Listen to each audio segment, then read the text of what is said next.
Good morning, and welcome to the First Unitarian Universalist Church of Houston, a congregation that welcomes you and extends a heartfelt invitation to join us in meaningful worship and in service to the world.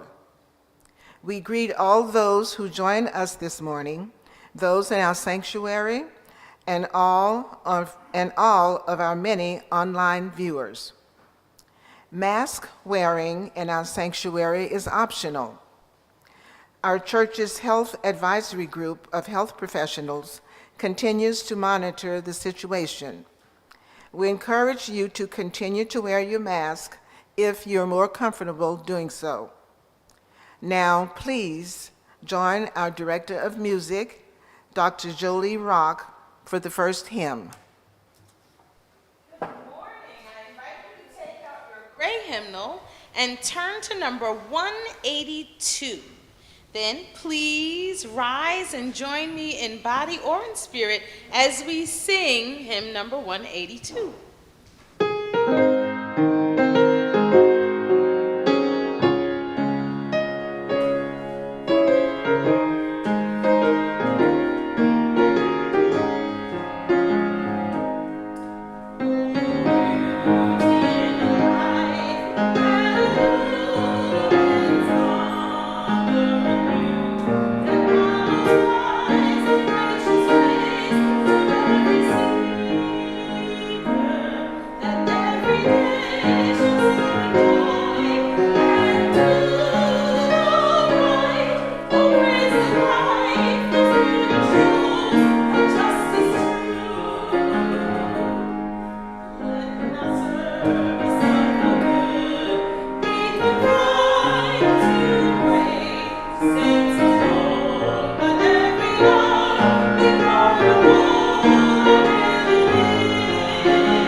Please be seated.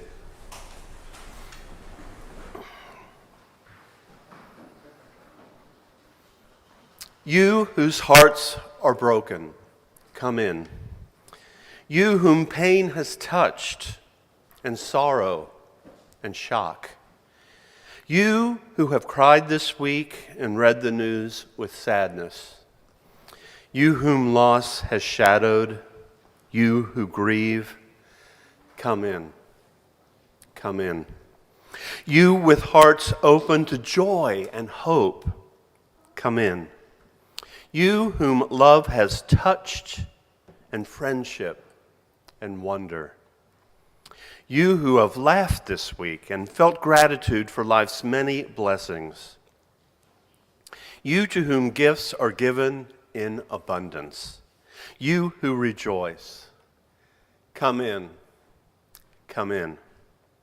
All our hearts are broken and open. All of us here grieve and rejoice. This is our place, and this is our hour to gather and sing and cry and laugh. Come in. Let us worship together.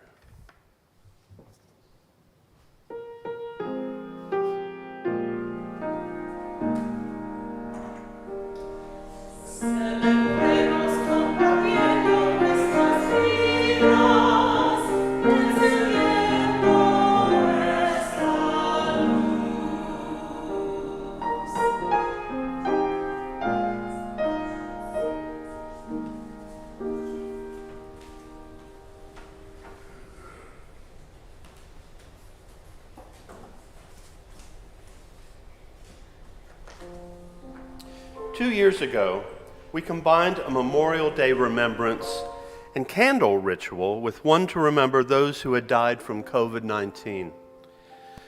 The very first cases had just been reported in the United States just months before, and by the day of our candle ritual, there had been over 90,000 deaths. We have repeated this ritual quarterly since that time as the number of those who died multiplied. And each Memorial Day going forward, we will continue to mourn those who die from this disease. First, we pause to remember those who died from the violence of war. Far more than the unofficial start of summer, Memorial Day is set aside to honor and mourn the military personnel who perished while serving in the United States Armed Forces. We remember them and thank them for the sacrifice they made. We light a candle for all those who died in service to their fellow citizens of the United States. We also pause to remember and mourn those who have died due to the pandemic sweeping our country and world. The last time we lit this candle, in February, there were 434 million confirmed cases of COVID-19 and almost 6 million confirmed across the world. Today, there are 527 million cases and over 6.25 million deaths. We again light a large candle for all those killed by this pandemic across the world. The number of deaths in the United States has increased from 947,000 in February to over 1 million. This number must be multiplied to realize the effect, because each represents not only an individual who died, but family and friends who mourn. We again light a candle for all those killed by this pandemic across this country. The pandemic has worn on far longer than we imagined, well over 2 years, and has claimed far more lives than we could have imagined. We mourn for those lost and hold their families and loved ones in the warmth of our community. Over 3,000 more people have died from COVID in Texas since we last lit these candles, from 85,000 to over 88,500. We again light a large candle for all those killed by this pandemic across our state. These we now remember and mourn were our friends, our neighbors, our co-workers, our relatives, those we knew and loved. They have passed from us far too early and far too unnecessarily. As we remember them, may we get vaccinated, boosted, encourage others to do so, and take proper precautions so that fewer of our friends and neighbors contract this virus. We have repeated this ritual every 3 months and watched the numbers of those who have died multiply. We often had additional reason to remember those who have died. We mourned those killed by Hurricane Laura, and we have commemorated World AIDS Day. Last February, we held in our hearts those lost because of the severe weather and power grid and leadership failures. Today, we add those who died just this week in an elementary school in Uvalde, Texas. We light 21 candles, one for each of the students and for the teachers who died attempting to protect them. Our hearts break, and we mourn with those parents of the elementary school children. They are in their homes mourning, thinking, God on high, hear my prayer. Give them peace. Bring them home. God on high, hear my prayer. God on high, hear my prayer.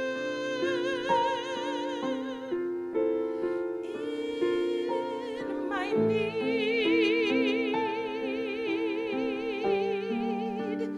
You have always been there. They were young and afraid.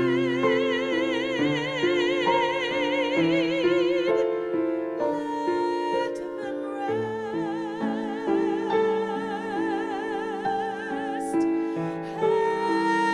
Heaven blessed. Bring him home. Bring her home. Bring them home. Their gentle spirits warmed our hearts. Their strength and courage were our guide. The summers die one by one. How soon they fly on and on. Our time has passed and they are gone.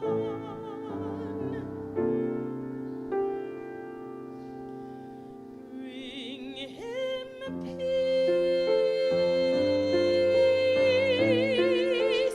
Bring her joy. They have served. May they be remembered. You can take, you can give, you can heal all the pain. Grant him peace. Grant her rest in your arms. Bring them home. Bring her home. Bring him home.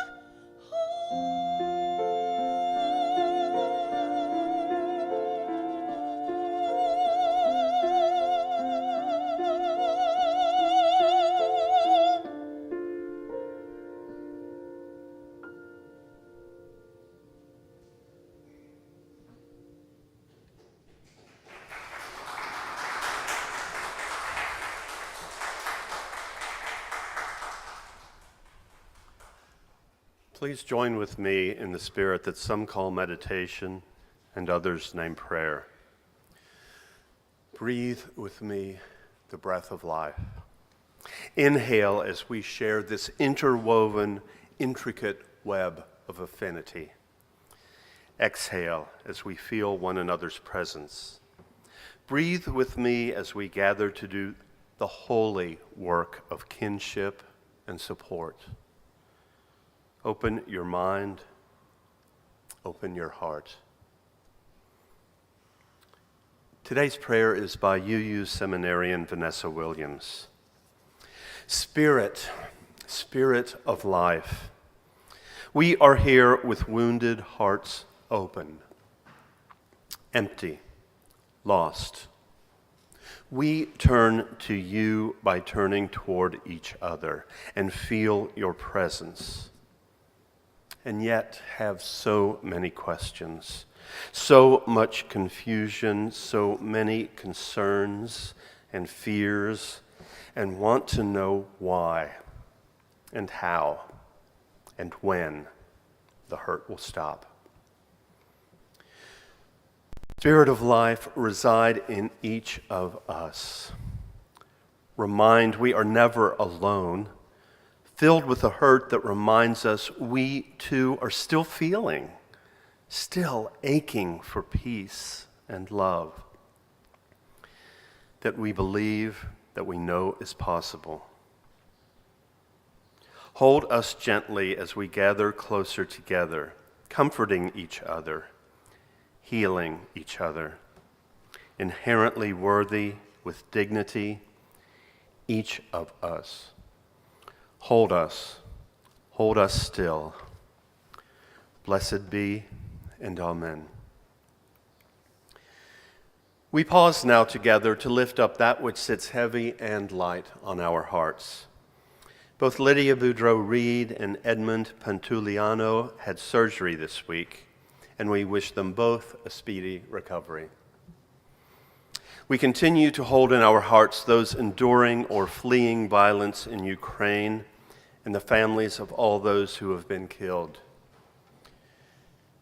And of course, we hold in our hearts the families of all those who have been killed in the recent mass shootings.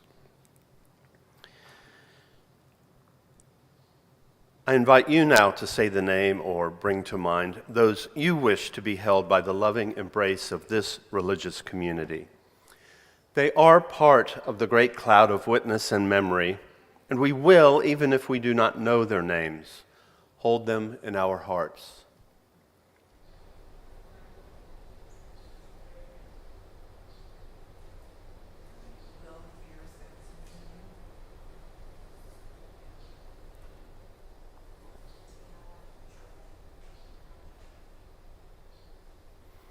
In this great cloud of witness and memory, amid this beloved community, we hear these names and hold them in our hearts.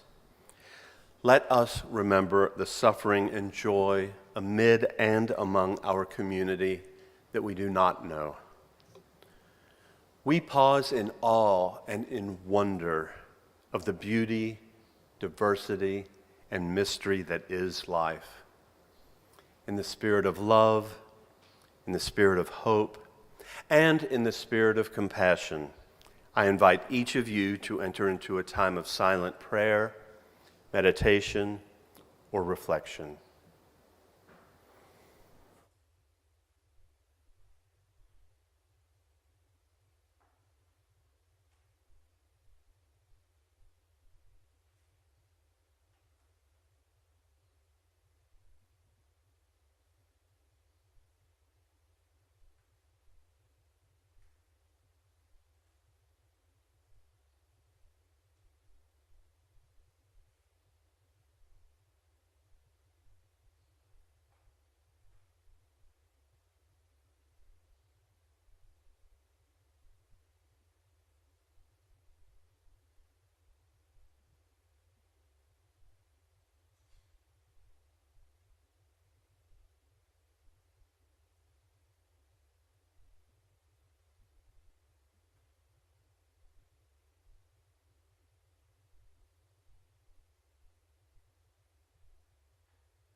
Each week, our morning offering is shared with an organization that shares our Unitarian Universalist values and through which we may live out our principles in the world.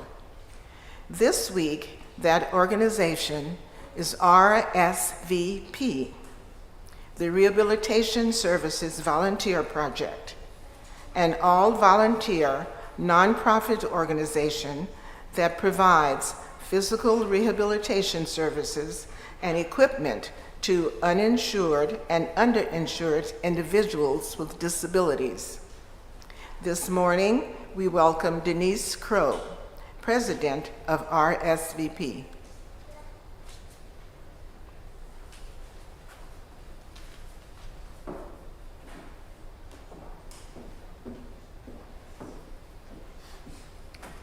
Good morning, everyone. Your service is lovely.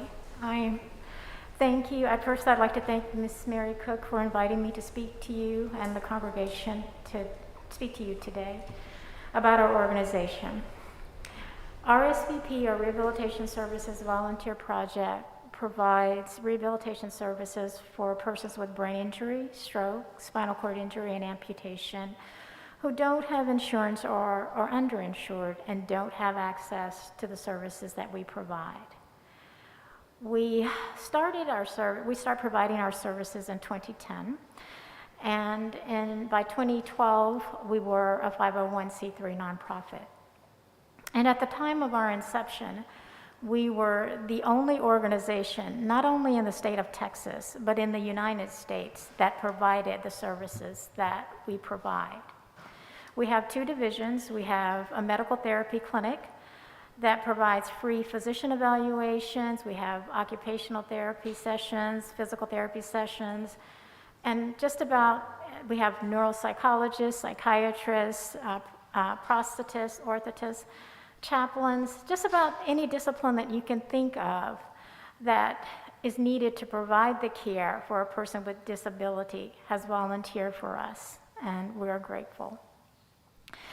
Our equipment division provides free wheelchairs, walkers, sliding boards, commode chairs, adult briefs, and other medical equipment that is so needed by our community.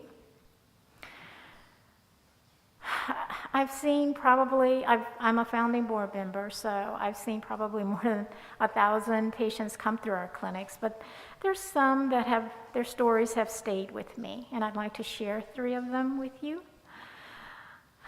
Veronica was 18 when she was first seen in our clinic. Her and her boyfriend how she became injured, her and her boyfriend were driving down the highway, and there was a car up ahead of them that had either been in a car accident or something was wrong with the car, so they decided to stop and help the family. So as she was trying to get a young child out of the back seat of the car, she was actually hit by a truck, and the truck kept going.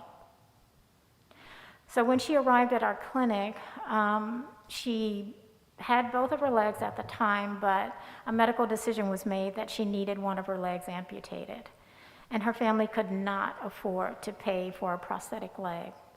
Prosthetic limbs cost thousands and thousands of dollars. We are very fortunate that we work with Hanger Clinic that provides prosthetic limbs, and they gave her a limb for free. And she went on to play tennis and go to college and do the things that she normally would have had the independence to do prior to her injury. The second patient story I'd like to share with you is Mrs. Garcia. They could not afford a wheelchair. Wheelchairs cost about $400 just for a basic wheelchair.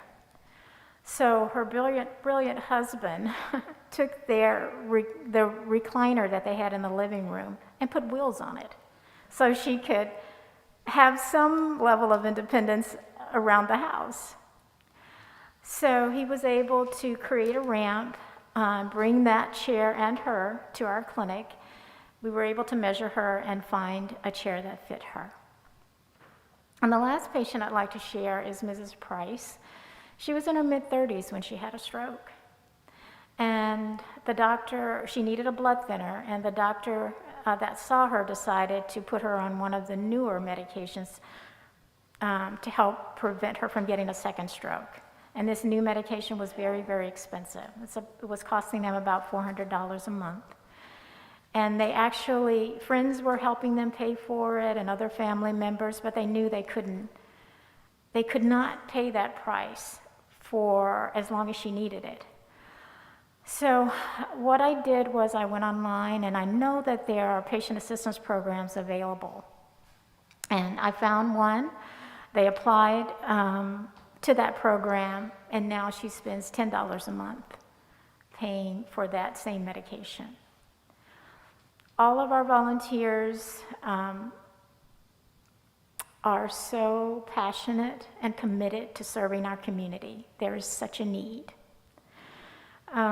We would not exist without donations, without financial donations and equipment, as well as the time that our volunteers so graciously volunteer for our organization. So thank you for allowing me to speak to you today. And have a wonderful Sunday, and please be safe.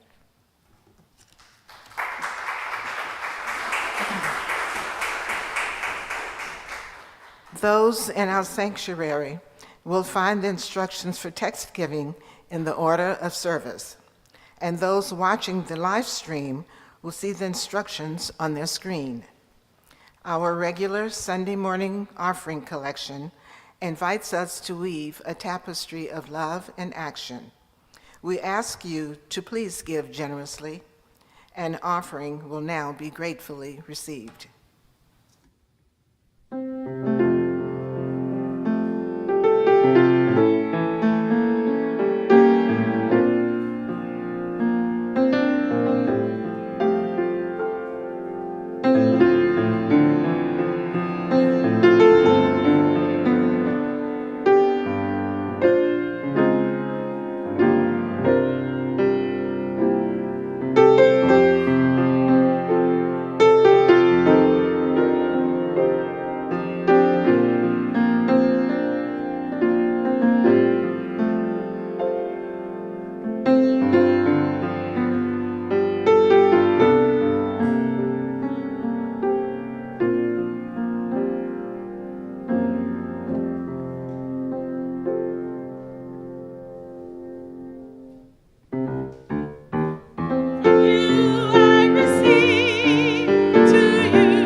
Please join with me in saying the dedication to the offering that you can find in your order of service. To the work of this church, which is weaving a tapestry of love and action, we dedicate our lives and these our offerings.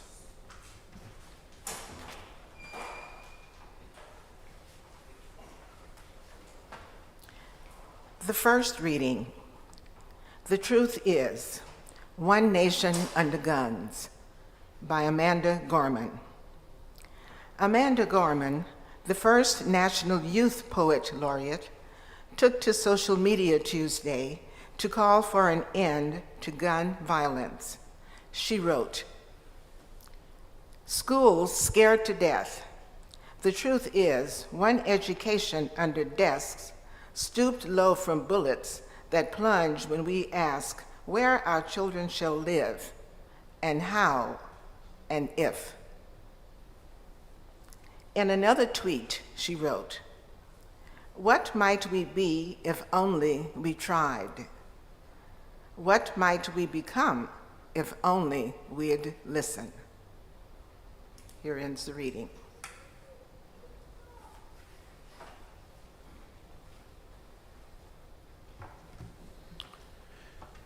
When I realized it was Memorial Day weekend, I looked for a reading about memory or remembrance, and this is, in fact, an excerpt from the essay Memory by David White's book, Consolations. Memory is not just a then recalled in a now. The past is never just the past. Memory is a pulse passing through all created life, a waveform, a then continually becoming other thens, all the while creating a continual but almost untouchable now.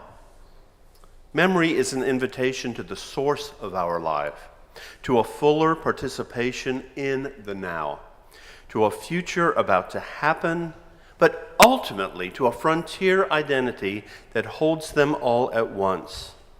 Memory makes the now fully inhabitable.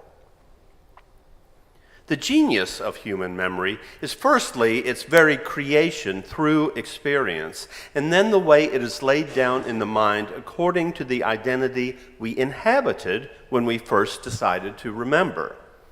Then its outward radiating effect, and then all its possible future outcomes, occurring all at the same time.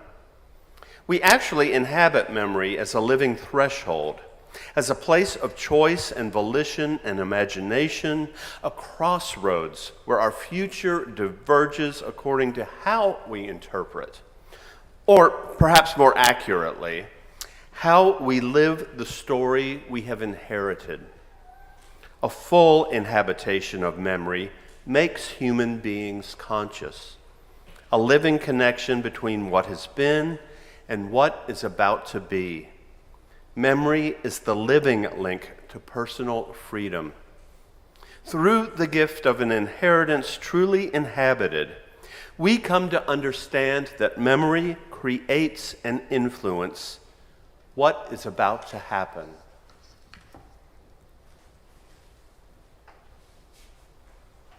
I invite you to take your great hymnals again and turn to hymn number 412.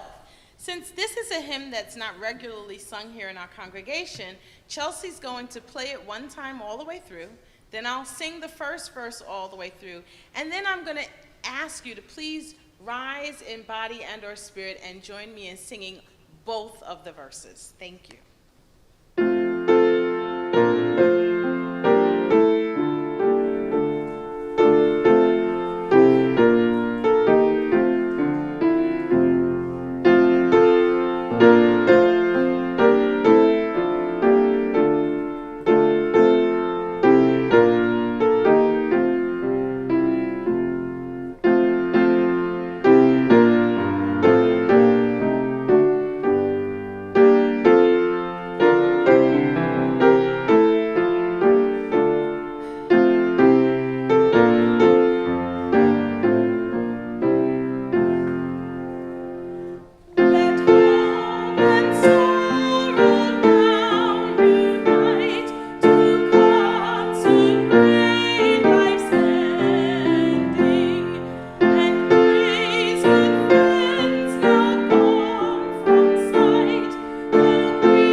A lot has happened in the last 2 weeks. In the time between the mass shooting at a Buffalo supermarket by an 18-year-old male and the mass shooting at a Uvalde elementary school by an 18-year-old male, apparently the new way of marking time in America, Reverend Colin and I were both out of town. In last week's sermon, Reverend Colin told us about his pilgrimage backpacking in New Mexico. At the same time, I was at the Festival of Homiletics in Denver. Homiletics is just a loquacious word for the art of preaching.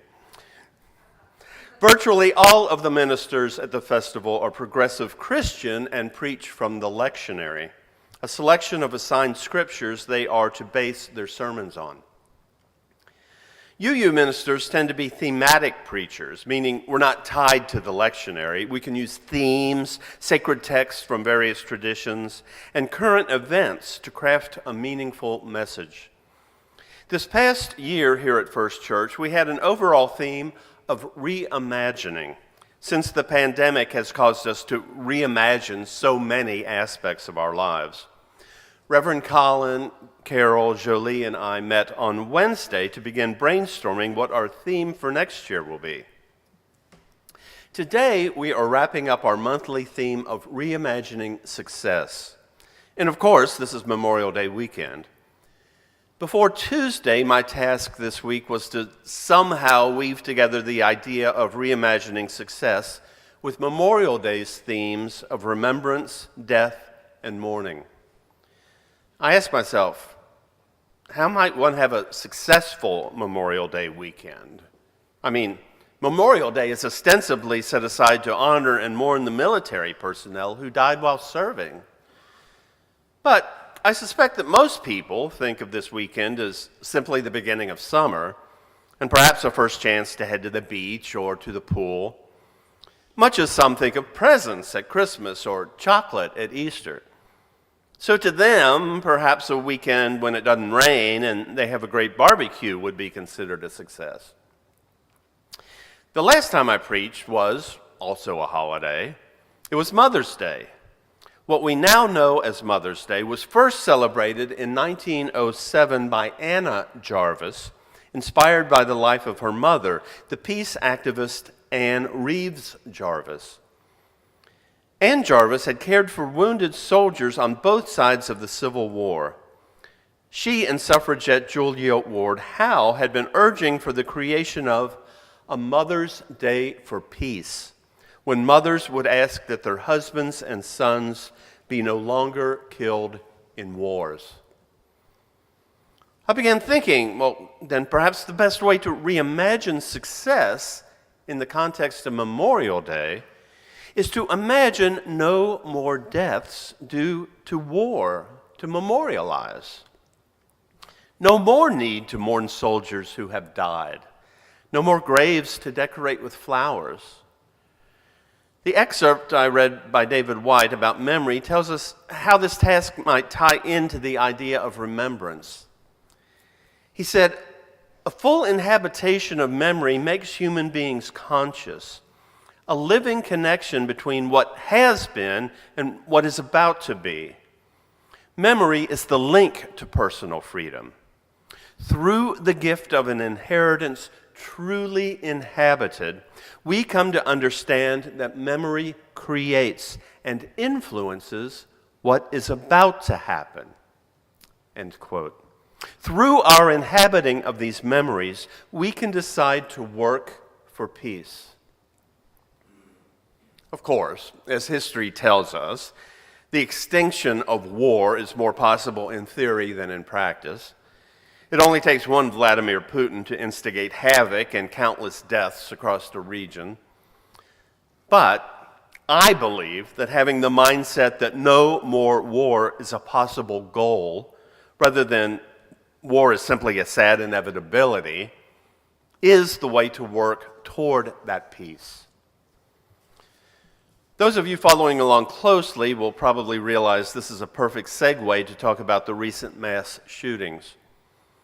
It only takes one person with access to an AR-15 type rifle, a shotgun, and a bolt-action rifle to instigate havoc and cause 10 deaths of black citizens in a grocery store.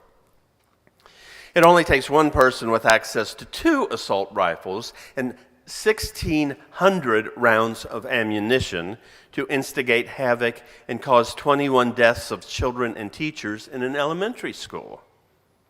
But working to change the mindsets of those who place gun rights above the lives of children, to vote out those in their cash-lined pocket, is something we must do in order to work toward peace and the end of massacres.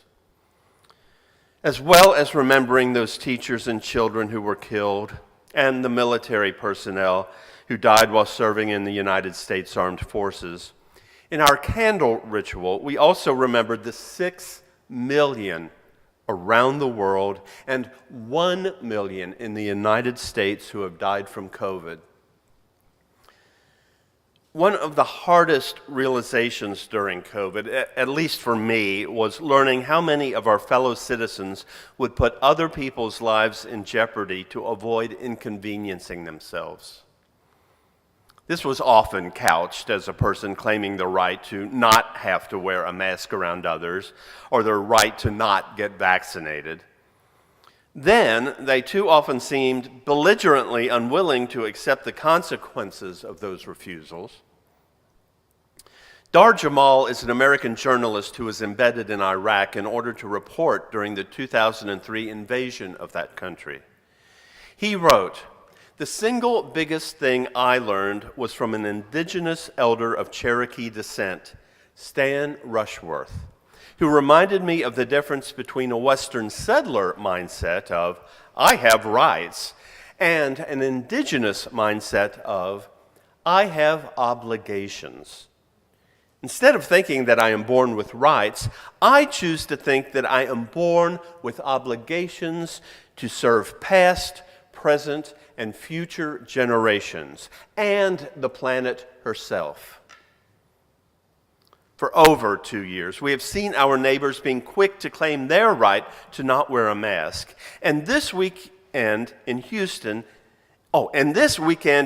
is seeing an influx of 55,000 people claiming a Second Amendment right to buy AR-15s at the drop of a hat. You've no doubt heard all the arguments against holding dear, amendments written by white male slaveholders in a time when muskets, not AR-15s, were the norm, and an iPad would have appeared to be incomprehensible magic. And you may have seen the meme that points out that a well-regulated militia doesn't kill school children. So there's no need for me to preach to the choir. 3 days before the start of the NRA convention, as I was working on my sermon, out of the corner of my eye, I saw on the laptop screen the words, "mass shooting." I said rather loudly, a phrase not typically heard emanating from a minister's study, and clicked on the link. My heart fell. Neither thematic preachers nor preachers who use the lectionary can avoid addressing current events weighing on the minds of their congregations. During the Q&A at a workshop at the Festival of Homiletics, a minister from Buffalo who was dealing with the trauma of the mass shooting in her community asked if she could set aside the lectionary in such a case. Almost everyone in the audience joined the presenters by loudly and emphatically answering, virtually in one voice, "Yes, minister to your people." Here it is a little over a week later, and my colleagues and I are faced with a similar heartbreaking task, addressing another senseless and preventable shooting, this time in an elementary school in Texas. Politicians and often the media are often quick to immediately begin painting the shooter as a mentally ill monster. This, of course, deflects criticism from the lack of common sense gun regulation in our country to an individual and adds to the bias against people who are seeking reputable mental health care. that there are others, like a high school acquaintance of mine, who posted on my Facebook feed. Be advised that if you post on my social media feed, you're fair game for my sermon. He claimed it was a heart problem, not a gun problem. Against my better judgment, I replied, noting that it only seemed to be a heart problem in the United States, not in countries with common sense gun laws. He replied with a lengthy paragraph reporting Satan was roaming our country to and fro, and that if those shooters had accepted Jesus as their personal Lord and Savior, they wouldn't have done such a thing. I found this unconvincing, as I've actually read about the Crusades and other history. I also found unconvincing his argument that the other main problem is that our liberal courts don't enforce existing gun laws. There will always be people prone to violence whose hearts and minds we don't know in our society. But between you and me, I don't think either they or even Satan is the real monster in this case. At the risk of being unkind, I would identify the real monsters as elected officials who have the ability to actually do something about this ongoing carnage and refuse to do so. They could keep these weapons out of those people's hands. The fact that they don't is what is monstrous. On the news the last few days, I've seen members of the NRA being interviewed as they go into the GRB Convention Center. One claimed, without being prompted, that Uvalde was not their fault. Another expressed his puzzlement, I tell you, that each time a mass shooting occurs, people seem to focus on firearms. The cognitive dissonance is breathtaking. Another attendee regurgitated the bogus analogy that it's not the pizza's fault that people get fat. If 19 school children were murdered at random times when pizzas were eaten, I'd be asking for pizzas to be regulated too. I've heard politician after politician claim that gun regulation doesn't work, citing gun violence in Chicago, a city I can drive to after loading up my car with AR-15 rifles and hundreds of rounds of ammunition. They never point to the dozens of other first world countries where common sense gun regulation has worked and continues to work and protects their citizens year after year. Firearms have become the leading cause of death for children 1 and older in the United States, surpassing car accidents. To line the pockets of elected officials to not address this deadly situation, then claim innocence, is not only disingenuous, it is monstrous.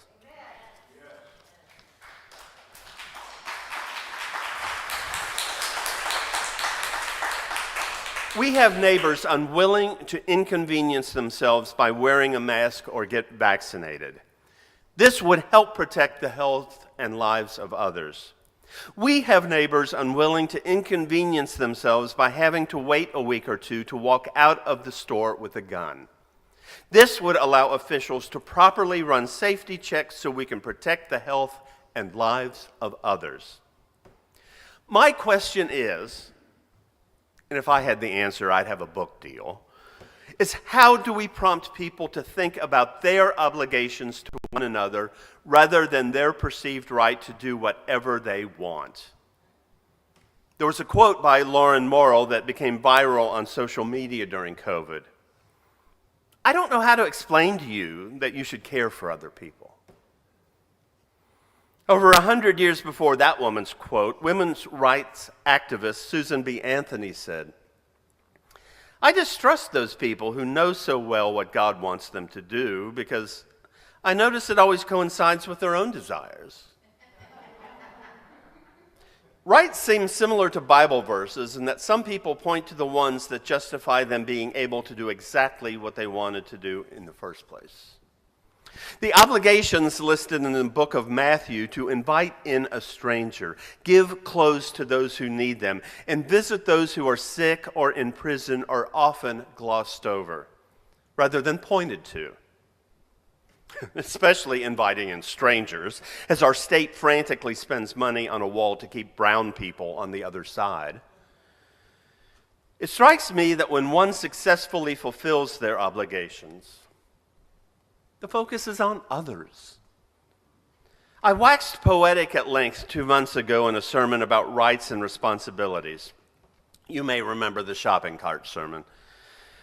Earlier in this sermon, I read a quote that contrasted the Western settler mindset of "I have rights" with the indigenous mindset of "I have obligations." While preparing this sermon, I kind of went down a rabbit hole, wondering about the juxtaposition of rights, responsibilities, and obligations. What I kept coming back to was, are we taking others into consideration? Do we see our obligations and responsibilities as ways to help, love, and heal the world? When we claim rights, is it to lift up those typically denied rights, which may include us, or is it to further cement the influence and power of those who already have those things, which may include us? There's a book by environmental scientist David Orr titled Ecological Literacy: Educating Our Children for a Sustainable World. In that book, there's a quote that has been misattributed to the Dalai Lama. It reads, "The plain fact is that the planet does not need more successful people, but it does desperately need more peacemakers, healers, restorers, storytellers, and lovers of every kind. It needs people who live well in their places. It needs people of moral courage, willing to join the fight to make the world habitable and humane. And these qualities have little to do with success as we have defined it." End quote. Perhaps our reimagining of success has less to do with our rights and responsibilities and more about our obligations to serve past, present, and future generations and the planet herself. Perhaps being successful looks more like being a peacemaker, a healer, and lover. Perhaps reimagining success has less to do with how well we honor those who have died, and more with how well we fulfill our obligation to make sure no others, especially school children, needlessly and violently die. Amen.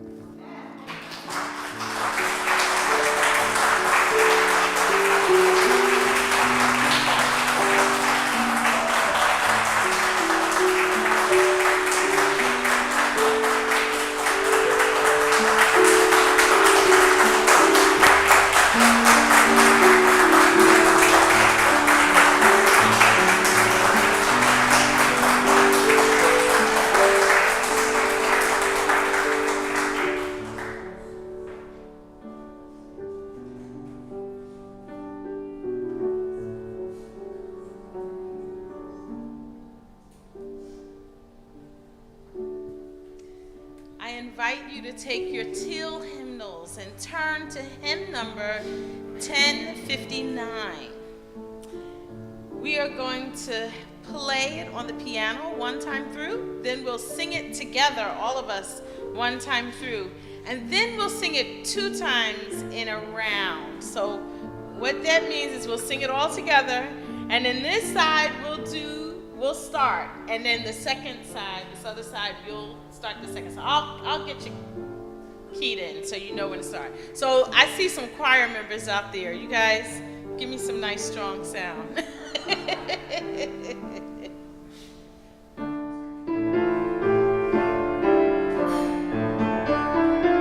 rise.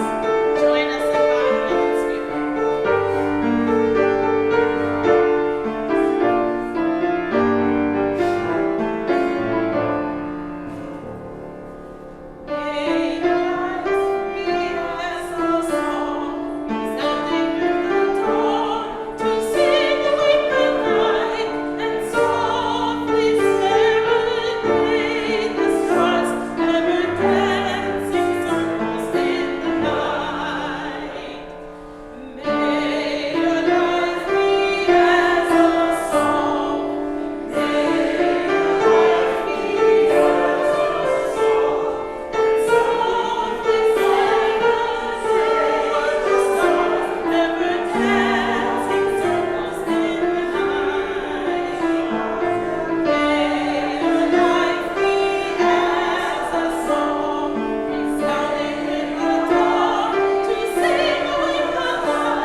please find the words printed in the order of service to extinguish the chalice.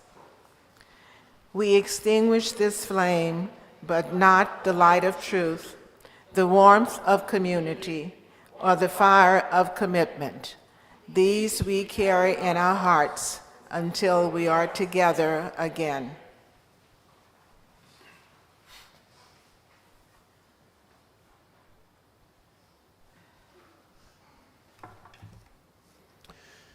In the words of Amanda Gorman, what might we be if only we tried?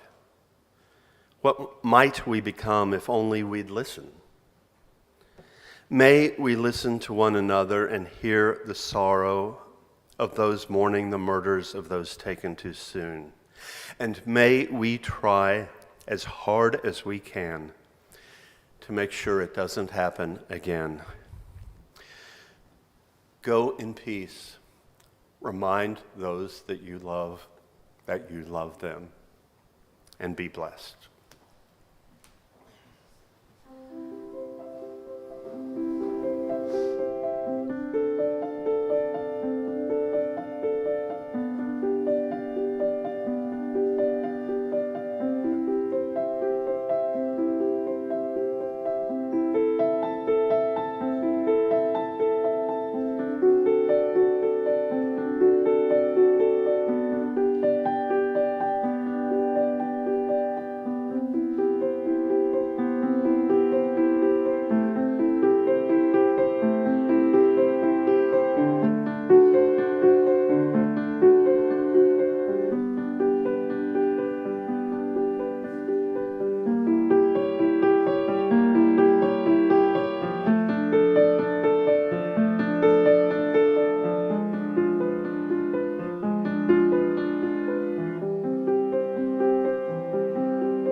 Thank you so much for watching our service today. We're glad you're part of our online community, where we welcome people who are diverse in faith, ethnicity, history, as well as gender identity and sexual orientation. There are many different ways you can get involved in our community. One you can do right now is by clicking like below or subscribing to our channel. If you're interested in joining our congregation, please email us at membership@firstgu.org. Thanks so much for joining us.